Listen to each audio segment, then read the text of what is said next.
So, what is SolidWorks? Well, this may seem like an obvious question. It's a CAD tool, right?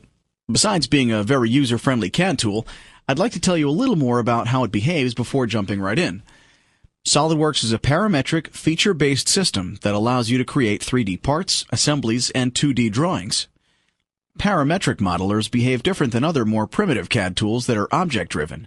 What I mean is, in a parametric modeler, everything is controlled by either parameters, dimensions, or relationships. For example, if you want to move the position of a hole that's in a block, in a parametric system you'd change the dimension or relation that controls its position.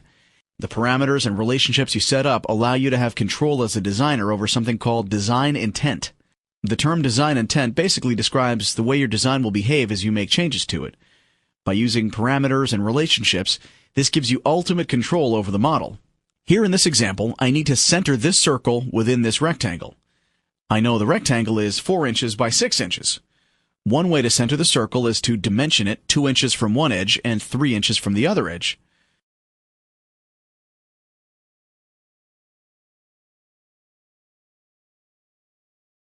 That centers the circle on this rectangle, but does this capture my design intent? Well, let's see what happens when I change the size of the rectangle to 7 inches by 8 inches.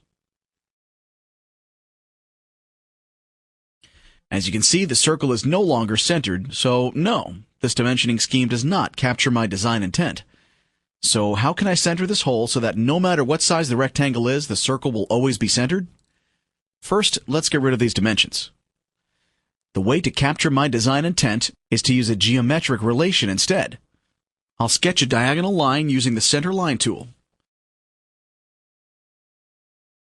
Then I'll add a midpoint relation between the diagonal line and the center of the circle. Now, no matter what the size of the rectangle, the circle will always be centered.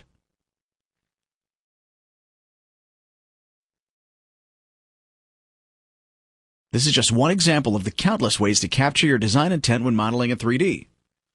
Some simple examples of incorporating design intent using features would be choosing a through-all-end condition for a hole that must always go through the thickness of a part,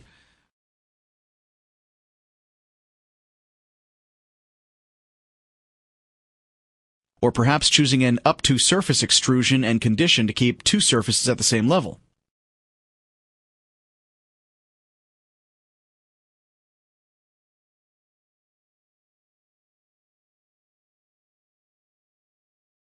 So you see how modeling in a parametric environment can be very powerful.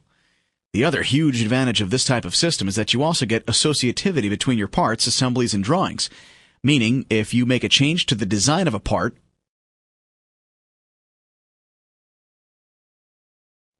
the change will take effect in any assemblies that it's a part of. And its 2D drawing will update automatically as well. You can also make the same design change from the 2D drawing, and the part will update, as well as the assembly. This associative behavior saves you lots of time when you make design changes, so that you only have to make the change once, and all associated items will automatically update appropriately.